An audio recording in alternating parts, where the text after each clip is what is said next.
अगर घी में ये क्षमता है, आमतौर पर हमें इसे समझना चाहिए। आज हम इसे कई सारी चीजों के साथ मिला रहे हैं, घी और चीनी, घी और कार्बोहाइड्रेट और सब कुछ।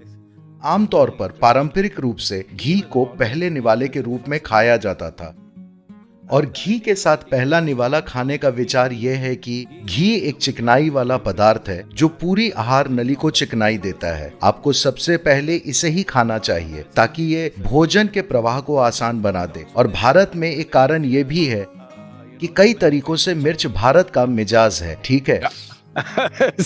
तो खास तौर से राजस्थान में मिर्च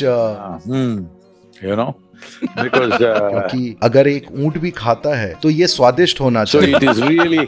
तो वहाँ सच में मिर्च पर बहुत जोर दिया जाता है। जब आप बहुत मसालेदार भोजन खाते हैं तो उसे खाने से पहले आपके भोजन मार्ग पर घी की परत चढ़ाना बहुत अच्छा है।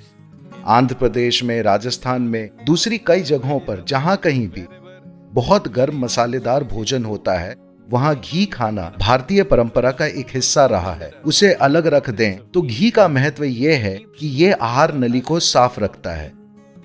देखिए, शारीरिक और मानसिक रूप से स्वस्थ रहने का एक जरूरी पहलू यह है कि आपका पेट साफ रहना चाहिए। अगर आप किसी आयुर्वेदिक डॉक्टर या एक सिद्ध वैद्य के पास जाते हैं, अगर आप ये भी कहते हैं कि आप मानसिक रूप से परेशान हैं, तो वे आपके साथ पहली चीज, आपको रात में नींद नहीं आती, सबसे पहले वे आपकी सफाई करेंगे, क्योंकि इन सभी चीजों के लिए साफ पेट का होना बहुत जरूरी है।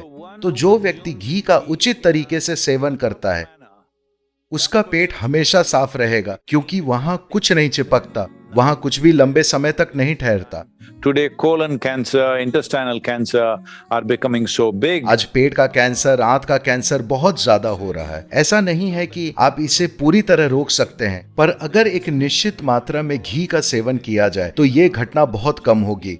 And the ghee must be of the right quality.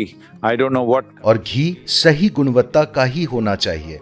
मुझे नहीं पता आज लोग कौन सा व्यावसायिक घी खा रहे हैं, पर अगर इसे उचित तरीके से गाय या भैंस के दूध से बनाया जाए तो इसके कई महत्वपूर्ण फायदे हैं। एक खास फायदा है कि आप कह रहे हैं कि ये एक आयुर्वेदिक सम्मेलन है। मेरे ख्याल से मैं ऐसा कहने की स्वतंत्रता ले सकता हूँ।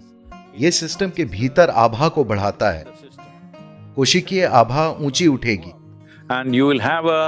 और आपका सिस्टम ज्यादा जीवंत हो उठेगा, जो कि लोगों के साथ आपके व्यवहार में प्रकट होगा। ये सिर्फ घी खाने की वजह से नहीं है।